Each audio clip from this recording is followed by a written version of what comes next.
네, 오늘은 사도행전 강의 35번째 시간 이방인에게로 향하노라 라는 제목으로 하나님 말씀을 나누겠습니다. 여러분 혹시 주변에 채식주의자들이 있으십니까? 채식주의자. 혹시 채식주의자를 만나신 적은 있으십니까? 저는 채식주의자가 생각보다 많다는 사실을 언제 알게 됐냐면, 미국에 있을 때 추수감사절이면 칠면조 고기를 사람들이 먹죠. 터키라고 하는 걸 먹는데요. 칠면조 고기를 파는데 콩으로 만든 칠면조 고기를 판매합니다. 그러니까 순식물성으로 만든 칠면조 고기 모양이 된 걸 판매하는 겁니다. 누구를 위해서일까요? 채식주의자들을 위해서입니다. 채식주의자들은 보통 크게 두 부류로 나눕니다. 하나는 채식주의자라고 하는 사람들이고, 하나는 세미 채식주의자라고 하는 사람들입니다. 아마 가장 강력하게 아무것도 먹지 않는, 고기에 관련된 건 아무것도 먹지 않은 사람을 비건이라고 말하거든요. 어떤 것도 동물에 관련된 건 먹지 않는 사람이고요. 또 하나는 이런 부류도 있죠. 채식주의자인데 우유는 먹는 사람들, 우유가 동물에서 나왔으니까 우유는 먹는 사람들, 혹은 달걀은 먹는 사람들, 이 사람들을 채식주의자라고 합니다. 근데 세미 채식주의자, 베지테리안인데 세미 베지테리안이라고 말하는 채식주의자들은 어떤 사람들은 생선까지 먹습니다. 생선. 또 어떤 사람들은 새까지를 먹습니다. 네, 닭까지는 먹어요. 근데 걸어다니는 거 잘 안 먹지 않는, 네, 그런 것으로 이렇게 나누어집니다. 여러분, 우리가 채식주의자를 본다면 어떤 것들을 경험하게 될까? 이런 걸 상상해 보는 거죠. 한강의 소설 채식주의자라고 하는 소설이 굉장히 유명한 소설인데요. 저도 다 읽어보진 않았지만 전반부의 내용은 이렇습니다. 이게 첫 문장은 이렇게 시작합니다. 아내가 채식을 시작하기 전까지 나는 그녀가 특별한 사람이라고 생각한 적이 없었다. 이렇게 시작합니다. 아내가 채식주의자가 되기 전에는 아내는 특별하지 않았다. 키도 중간, 그냥 보통, 말수도 보통, 그냥 보통의 사람이었다. 근데 채식주의자가 되는 순간 특별해졌다. 그렇게 말하는 겁니다. 자, 그렇게 이야기를 시작합니다. 그러면서 아내에 대한 불만을 이렇게 말합니다. 아니, 당신은 알러지도 없고, 아토피도 없고, 환경보호자도 아니고, 스님들 같이 살생하는 것도 아니고, 살 빼는 것도 아닌데, 왜 갑자기 꿈을 한번 꾸더니 채식주의자가 됐는가라고 말합니다. 자, 여러분, 아내나 남편이 채식주의자면 어떤 일이 벌어질 것 같습니까? 아침에 달걀 후라이 하나 못 먹는 상황이 생기는 겁니다. 상상이 안 되시는 건가요? 네, 달걀 후라이 이게 안 되는 겁니다. 그게 안 돼요. 친구들하고 만나서 식사를 하러 가면 아내가 고기를 안 먹으니까 무엇인가 애들로 변명을 해야 하는 겁니다. 그런 상황이 펼쳐지게 된단 말입니다. 여러분, 다름이라고 하는 것이 있습니다. 우리와 다르다, 이것이 경험되는 순간들이 있습니다. 그것 중에 가장 종교적으로 크게 나타나는 것이 유대인과 이방인이라는 걸 겁니다. 너무나 다른 사람들, 그 다른 사람들 속에 과연 어떤 일들이 일어났는가에 대한 것들을 생각해 보고자 하는 겁니다. 오늘은 우리가 바울과 바나바가 복음을 전하는데, 그들이 유대인에게 복음을 전하기 시작하다가 그들이 받아들이지 않자 방향을 이방인에게로 돌리는 상황이 벌어집니다. 너무나 다른 사람들, 그런데 왜 하나님의 복음이 이방인을 향해 갔는가? 거기에 대한 이야기를 여러분과 함께 나누고 싶은 겁니다. 자, 오늘 바울과 바나바는 비시디아 안디옥에서 선교를 합니다. 그들이 복음을 전하기 위해 처음 찾아간 곳은 회당이었습니다. 회당에 모인 유대교에 입교한 사람들에게 말씀을 전합니다. 그들은 그 이야기를 듣고 바울과 바나바를 따르기 시작합니다. 그러면서 다음 안식일에도 이 말씀을 전해달라고 요청을 했는데, 다음 안식일에 이 이야기를 들은 그 지역의 온 시민들이 다 몰려온 겁니다. 그래서 어떤 유대인들이 바울이 말한 것을 반박하고 비방합니다. 그래서 바울과 바나바가 유대인인 너희에게 하나님의 말씀을 전하지만 너희가 그것을 버리고 영생에 합당하지 않은 자로 자처하므로 우리가 이방인에게로 향한다고 말합니다. 그리고 이방인들은 이 이야기를 듣고 기뻐하며 하나님을 찬송했다. 이 이야기가 오늘 본문 전체의 이야기입니다. 자, 우리는 먼저 유대인들에게 중요했던 두 개의 것을 알아야 됩니다. 하나는 공간이고 하나는 시간입니다. 공간은 회당이라는 거고요, 시간은 안식일이라는 겁니다. 오늘 일이 벌어지고 있는 것이 바로 회당의 안식일에 벌어진 일이기 때문에 그렇습니다. 여러분, 회당이라는 건 시나고그 이렇게 설명을 합니다. 이스라엘 백성이 바벨론 포로로 잡혀가면서 그 땅에서 더 이상 성전을 경험할 수 없었습니다. 제사를 드릴 수 없었고 하나님의 임재를 경험할 수 없었습니다. 그래서 회당이라는 걸 만들게 됩니다. 회당은요, 크게 두 가지의 기능을 합니다. 하나는 예배입니다. 오늘날 우리가 드리는 이 예배가요, 그 원래의 분류를 찾아가면 회당에서 드렸던 예배가 그 예배의 기초입니다. 그래서 이 회당에서 그들은 예배를 드렸다라고 하는 것이 하나고요, 또 하나는 다음 세대에게 신앙을 전수하는 것, 이것이 그들에게 있었습니다. 그래서 모든 걸 관장하는 걸 회당장이 했고 교육을 하는 걸 하잔이라는 사람이 교육을 했습니다. 이들이 이것을 역사적으로 약 2500년 동안 이어내려오고 있습니다. 그러니까 굉장히 오랜 기간 동안 마을마다 회당을 만들어서 신앙을 지키려는 필사적인 노력을 한 겁니다. 왜요? 성전이 그들에게 없었고 그들은 나라를 떠나서 다른 곳에서 살아갔기 때문입니다. 이게 공간에 대한 얘기입니다. 또 하나는 안식일에 대한 얘기입니다. 유대인들은 성전을 잃어버리자 장소에서 시간으로 전환합니다.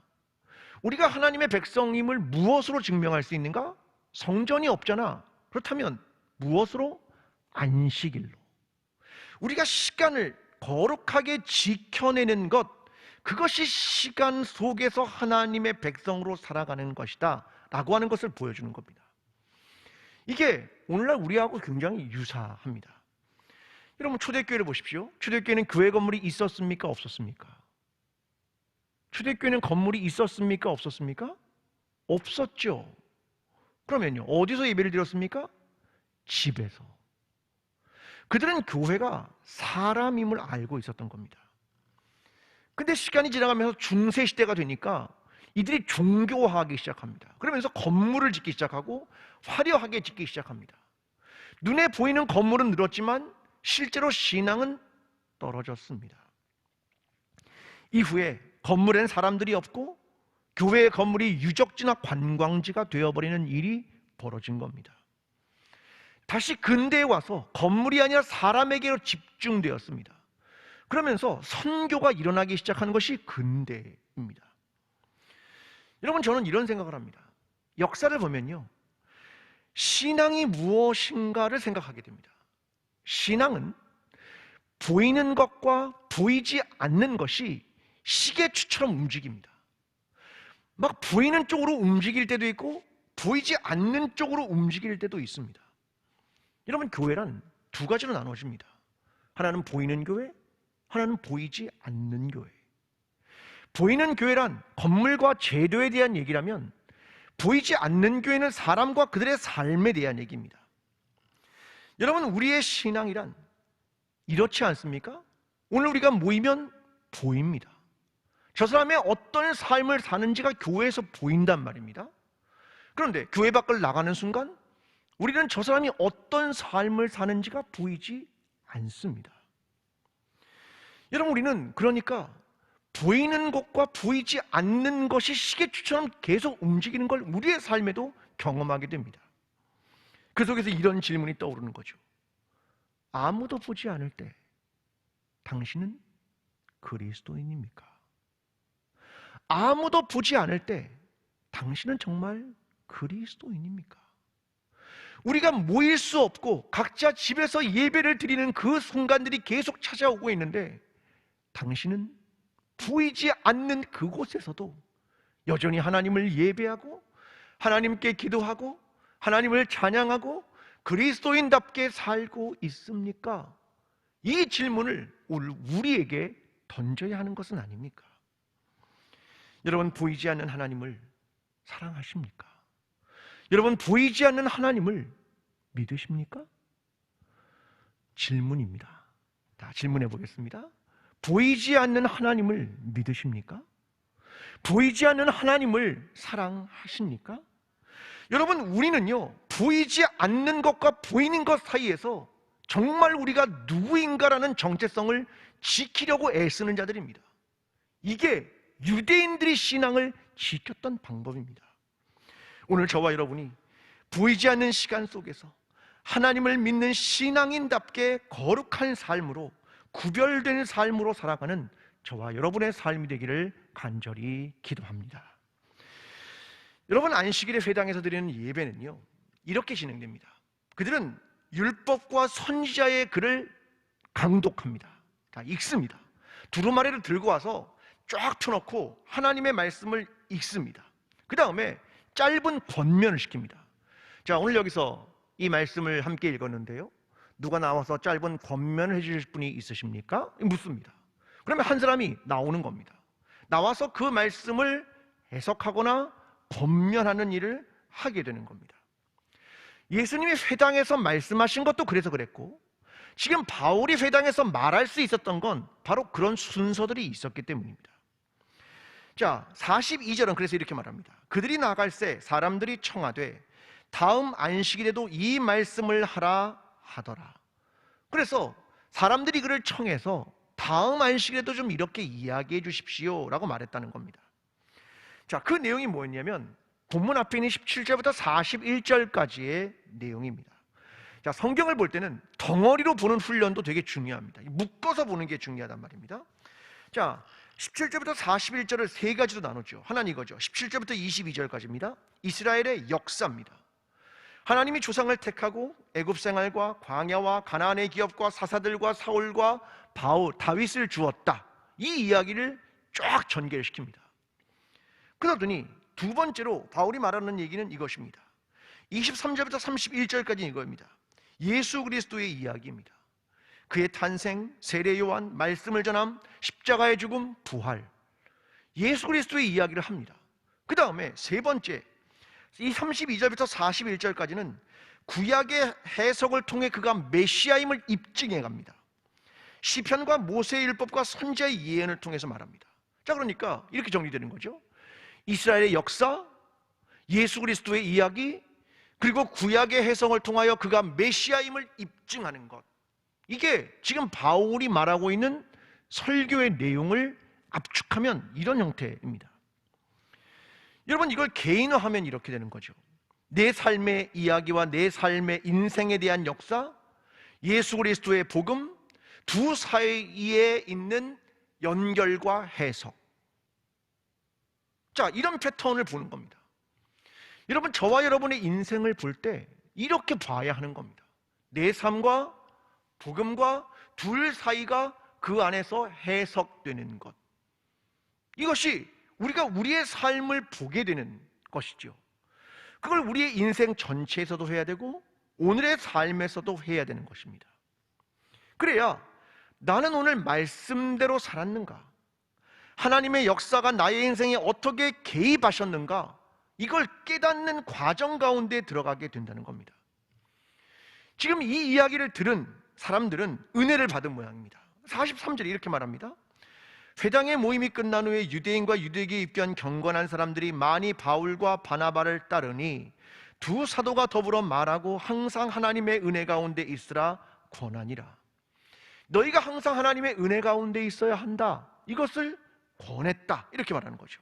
그러니까 그들이 하나님의 은혜를 경험하게 된 겁니다. 그런데 그 대상이 누구였습니까? 입교한, 경건한 사람들이었습니다. 자, 입교했다는 건 무슨 말이냐면 할례를 받은 이방 땅에서 유대화한 사람들이란 말입니다. 경건한 사람들, 이 말은 예배를 드린 사람들, 이걸 말하는 겁니다. 자, 그들이 이걸 듣고 은혜를 받고 바울과 바나바를 따르게 되었다, 이걸 설명하는 겁니다. 그런데 44절에 보면 다음 안식일이 되었습니다. 44절에 이렇게 말합니다. 그 다음 안식일에는 온 시민이 거의 다 하나님 말씀을 듣고자 하여 모이니. 자, 어떤 사람들이 모였습니까? 온 시민이. 거의 다. 그죠? 온 시민이 다 모였다. 이렇게 이야기합니다. 하나님의 말씀을 듣고자 했습니다. 청중들의 반응이 얼마나 뜨거웠는가를 보여주는 거죠. 그런데 여기에 등장하는 새로운 사람들이 있습니다. 누구냐? 유대인들입니다. 45절입니다. 45절 함께 읽어보겠습니다. 시작. 유대인들이 그 무리를 보고 시기가 가득하여 바울이 말한 것을 반박하고 비방하거늘. 아멘. 자, 유대인들이 이걸 보고 시기가 가득해서 바울이 말한 것을 반박하고 비방했다, 이렇게 말합니다. 자, 그러면 궁금한 게 있죠. 아니, 전주에는 회당이 없었나? 유대인들이 그때는 회당이 없었는가? 있었겠죠. 근데 왜 반박하지 않았을까? 라고 하는 점이 궁금한 겁니다. 저는 두 가지로 생각합니다. 첫째, 내용상에 반박할 것이 유대인들이 있었을 겁니다. 내용은 이거죠. 바울의 설교는 예수 그리스도의 부활을 담고 있습니다. 죽은 자가 살아났다라고 하는 부활을 담고 있다는 겁니다. 자, 이게 잘 이해가 안 되겠죠. 또 하나는 이거죠. 그가 메시아다. 시편 16편을 인용하면서 그가 우리를 위해 왔던 메시아입니다. 이 얘기가 유대인들에게 굉장히 걸렸을 겁니다. 그런데 어떤 반박도 하지 않았습니다. 여러분, 이렇게 해석하면 되게 구상합니다. 그런데 유대인들이 정말로 반박하고 비방한 이유는 그게 아닌 것처럼 보여집니다. 45절은 이렇게 말합니다. 유대인들이 그 무리를 보고 시기가 가득하여. 뭘 본 겁니까? 그 지역의 온 시민들이 거의 다 여기에 온 걸 본 겁니다. 아니, 여태까지는 회당에서 안식일마다 할 때 별로 사람이 없었는데 그날은 엄청나게 많은 사람이 온 겁니다. 그걸 어떻게 했다? 봤다, 그겁니다. 그게 그들의 마음에 시기가 가득하게 한 겁니다. 시기심이 생기게 한 겁니다. 여러분, 시기심이란요, 무서운 겁니다. 사도행전 5장 17절에 이렇게 말합니다. 대제사장과 그와 함께 있는 사람, 즉 사두개인의 당파가 다 마음에 시기가 가득하여 일어나서 사도를 잡아다가 옥에 가두었더니. 옥에 가두었습니다. 왜요? 시기가 일어났어요. 사도들이 뭐 했는데요? 능력을 행했거든요. 사람들을 막 일으켰거든요. 병을 막 고쳤거든요. 그걸 보니까 내 마음에 시기가 가득하여 그들을 옥에 가두어 버린 겁니다. 표적을 봤기 때문입니다. 여러분, 시기심은요, 굉장합니다. 사도행전 7장 9절은 이렇게 말합니다. 여러 조상이 요셉을 시기하여 애굽에 팔았더니. 형제들이 요셉을 판 이유가 뭡니까? 시기심입니다. 사울이 다윗을 죽이려고 한 이유가 무엇입니까? 시기심입니다. 여러분, 복음의 내용이 아닙니다. 그들이 본 것은요, 그 복음이 무엇을 말하느냐를 본 게 아니고요, 지금 상황에 사람들이 너무나 많이 왔다는 걸 본 겁니다. 그것 때문에 시기심이 일어난 겁니다. 사람들은 내용을 잘 기억하지 못합니다. 어떤 옷을 입었는지, 그 내용을 둘러싸는 형식이 무엇인지, 그 외부적인 문제에 더 큰 관심을 가지고 있다는 겁니다. 그게 바나바와 바울을 배척하게 된 이유입니다. 동시에 그들에게 전했던 예수 그리스도의 복음을 배척하게 된 이유입니다. 여러분, 이 문제를 해결하지 않으면 복음의 가까이 핵심에 들어갈 수 없게 되는 겁니다. 왜요? 계속적인 형식에 갇히게 되는 겁니다. 여러분, 뉴스 중에는 셀러브리티 뉴스라고 하는 게 있습니다. 여러분, 셀러브리티 뉴스가 뭐냐면, 여러분 신문을 보면 주말판이 있지 않습니까? 주말판. 그 주말판에는 이런 게 등장하는 겁니다. 문화, 디자인, 패션, 요리, 인터뷰. 이런 주말판 신문은 왜 그런 걸 만들까요? 가볍게 읽으라고. 그렇죠? 왜요? 평소에 뭐가 나오니까? 평소에는 이런 거 나오잖아요. 연쇄살인범, 평소에는 엄청나게 큰 사고, 아니면 뭐 정치인들의 엄청난 뭐 이야기, 뭐 스캔들, 이게 일주일 내내 우리 머리를 너무 복잡하게 하는 겁니다. 그래서 만든 게 뭐냐면 셀러브리티 뉴스라고 하는 겁니다. 주말판. 근데 거기의 내용은요, 이런 게 우리를 불편하게 합니다. 예를 들면 이런 거죠. 20대 한 젊은 사람이 엄청난 매출을 올리는 레스토랑을 열었다, 뭐 이런 거 있거든요. 그럼 어떻습니까? 답답합니다. 네, 답답하죠. 성공한 패션 디자이너가 세계에 진출했다. 참 씁쓸합니다. 네. 여러분, 주말판은 가볍게 읽으라고 놨는데요, 사실은 그것 통해서 또 다른 마음의 복잡함이 생깁니다. 그래서 알랭드 보통의 뉴스의 시대라는 책에 보면 이 셀러브리티 뉴스에 대한 이야기를 이렇게 이야기합니다. 불행히 도 셀러브리티라고 하는 현재의 언론은 성공의 기준을 제시하는 것에 그치고 있다.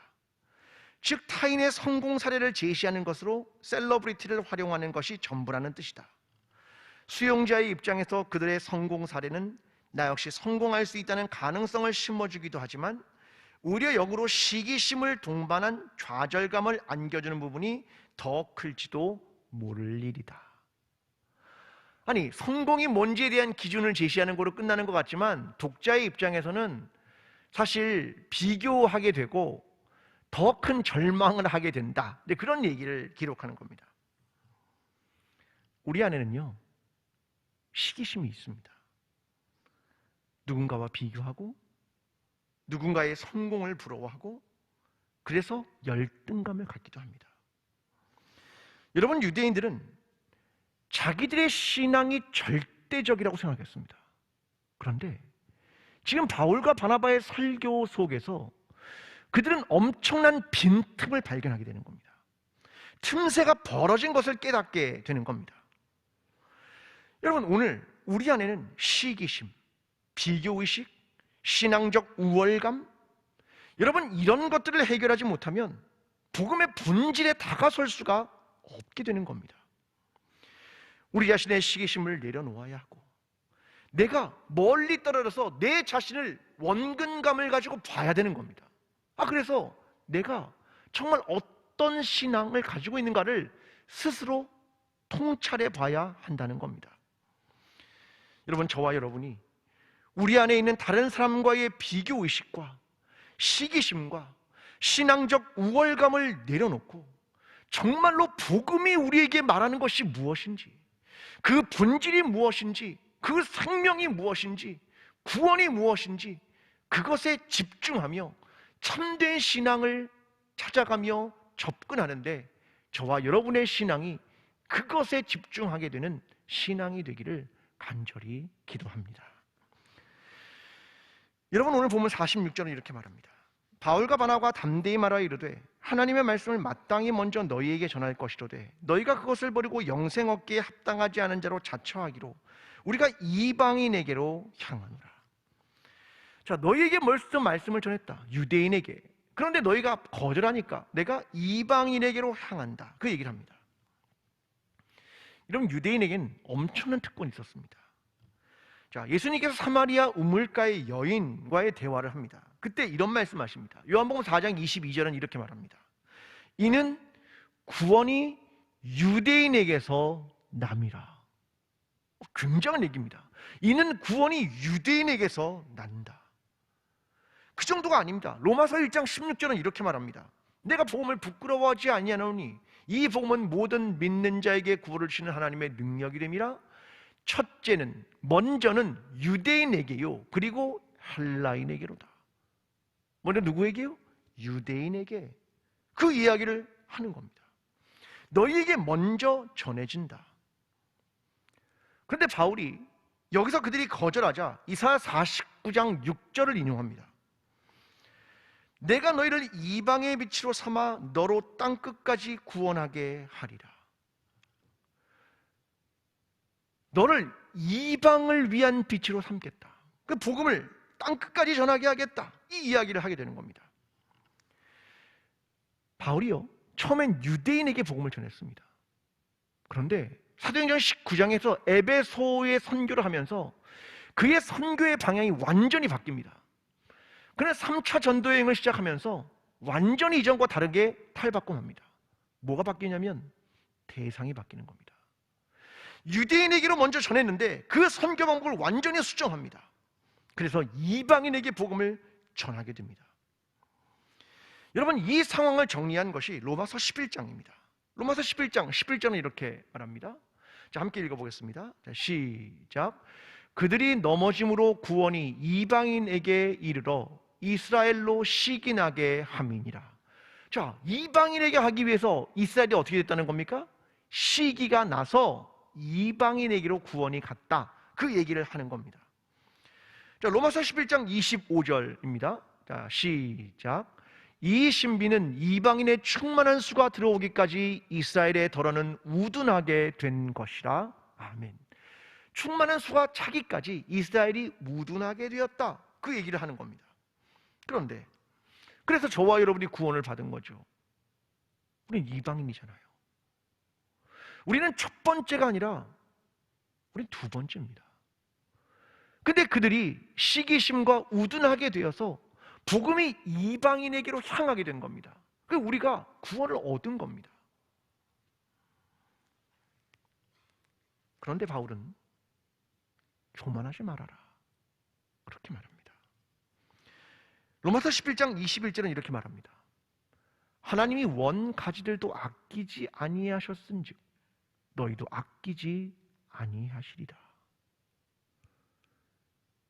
너희가 복음을 받았다. 너희는 또다시 너희가 대단한 것이라 생각하느냐? 원가지들인 유대인들도 하나님이 과감하게 자르셨다. 너희는 괜찮을 것 같으냐? 너희는 오늘 겸손해라. 교만하지 말아라. 내가 무엇을 했다고 생각하지 말라는 겁니다. 여러분, 하나님의 복음은요, 애굽을 향해서 또 전해집니다. 애굽을 버렸는가? 가나안의 사람들을 버렸는가? 이런 질문을 가끔 하지 않습니까?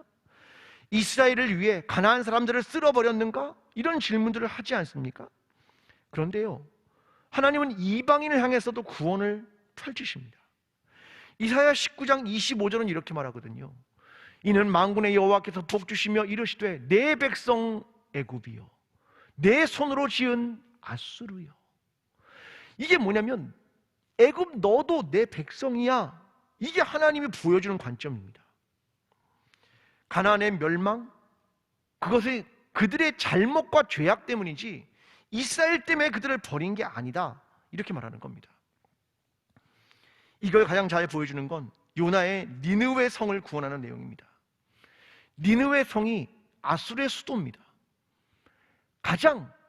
정말로 가장 잔혹하게 사람을 죽였고 성 곳곳에 나무를 세워놓고 거기에 시체들을 꼽아놨던 게 니느웨입니다. 그런데 그들을 회개하자 하나님이 구원하셨다. 이게 요나서의 이야기입니다. 하나님은 누구도 버리지 않습니다. 누구에게나 복음이 들려질 기회가 열려 있다라고 하는 겁니다. 그들 보면 48절 49절은 이렇게 말합니다. 이방인들이 듣고 기뻐하여 하나님의 말씀을 찬송하며 영생을 주시기로 작정된 이는 다 믿더라. 주의 말씀이 그 지방에 두루 퍼지니라. 자, 여기서 퍼지니라, 저 말은 골고루 퍼졌다 그런 말입니다. 저 말은 미완료형입니다. 그 말은 계속적으로 전파되었다. 그래서 그들이 하나님의 말씀을 찬송하며 영생을 얻게 되었다. 그렇게 말합니다.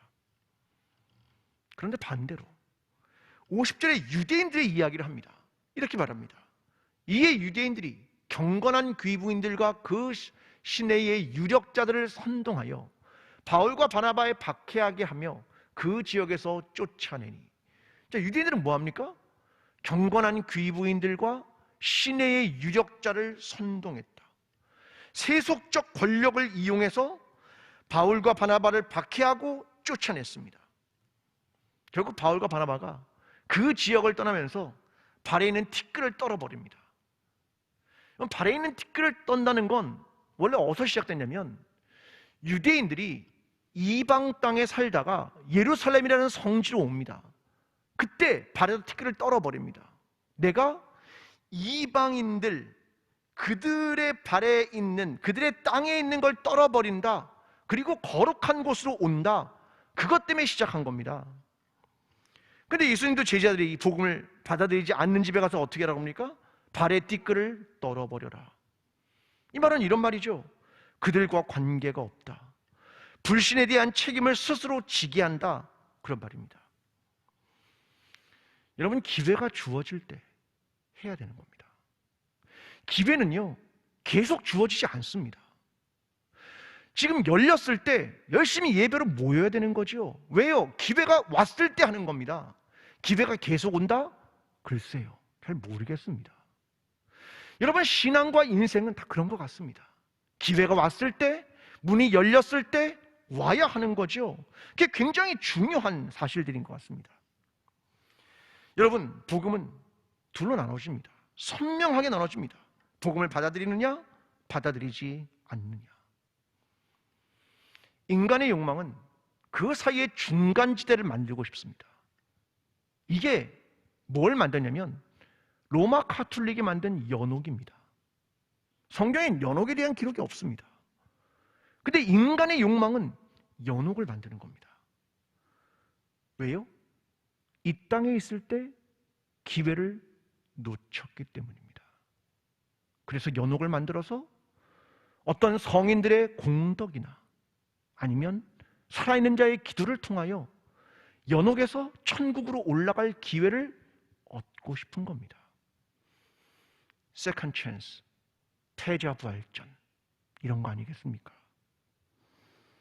또 기회를 주면 될까요? 잘 모르겠습니다. 여러분, 그건 인간의 욕망입니다. 복음은 선명하게 둘로 나누어 버립니다. 우리는 오랫동안 구원에 대해 생각해 왔습니다. 우리는 잘 생각해야 합니다. 난 구원받은 존재입니다. 그럼 마치 사람들은 천국 티켓 한 장을 손에 쥐었다고 생각합니다. 구원은요, 초청으로부터 완성까지 가는 과정, 이 전체의 과정이 구원입니다. 사람들은 처음에 들어가는 것만 얻으면 마치 끝에 온 줄 착각하고 있다는 겁니다. 성화의 과정은 사라져버리고 말입니다. 구원을 너무나 협의적으로 받아들여서 그렇습니다. 유대인들의 착각이 바로 이것이었습니다. 우리는 율법을 받았다. 우린 모세가 있다. 우린 아브라함의 조상이야. 다윗 같은 왕을 배출했지. 성전을 가지고 있잖아. 제사장이 있어서 죄를 용서받았어. 그들은 자신했습니다. 그런데 잊은 게 있었습니다. 그들에겐 선지자들이 왔다는 사실입니다.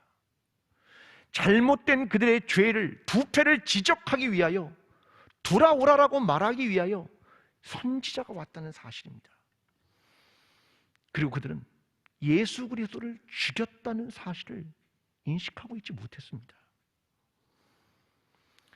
여러분, 우리는 복음이 정말 무엇인지 깊이 생각해야 합니다. 구원이 도대체 무엇인지, 이방인이 얻은 구원에는 어떤 의미가 있는지, 왜 유대인들은 예수 그리스도를 받아들이지 못했는지, 그 의미를 정말 깊이 생각해 봐야 합니다. 바울과 바나바가 왜 이방인에게로 향했다고 생각하십니까? 유대인들이 거절했기 때문입니다. 여러분, 우리는 더 낫습니까? 우리는 정말 더 괜찮은 겁니까? 오늘 우리의 신앙은 겸손하게, 더 겸손하게 복음과 구원이 무엇인지, 우리에게 찾아온 복음과 생명이 무엇인지, 아무도 보지 않을 때 우리는 누구인지, 내가 믿는 예수 그리스도와 구원은 무엇인지, 이것을 정말 깊이 생각하고 하나님께서 우리를 부르신 부르심이 무엇인가를 깊이 생각하고 그 참된 구원과 복음의 핵심에 가까이 다가서게 되는 저와 여러분의 삶이 되기를 간절히 축원합니다. 기도하겠습니다. 하나님, 오늘 이 시대에 우리에게 말씀하시는 복음과 구원과 그리스도인의 정체성이 무엇인가 더 깊이 이해하게 도와주시고 하나님께서 원하시는 그리스도인과 교회로 살아갈 수 있도록 하나님 힘을 더하여 주시옵소서. 하나님, 믿음을 지켜나가기가 참 어려운 시대를 살아갑니다. 정말 어렵습니다. 하나님, 그러나 흔들리지 않게 매일 말씀을 묵상하게 도와주시고 말씀 안에 거하게 하시며 하나님을 경험하는 삶을 살아갈 수 있도록 모든 성도들과 교회 공동체를 지켜주시옵소서.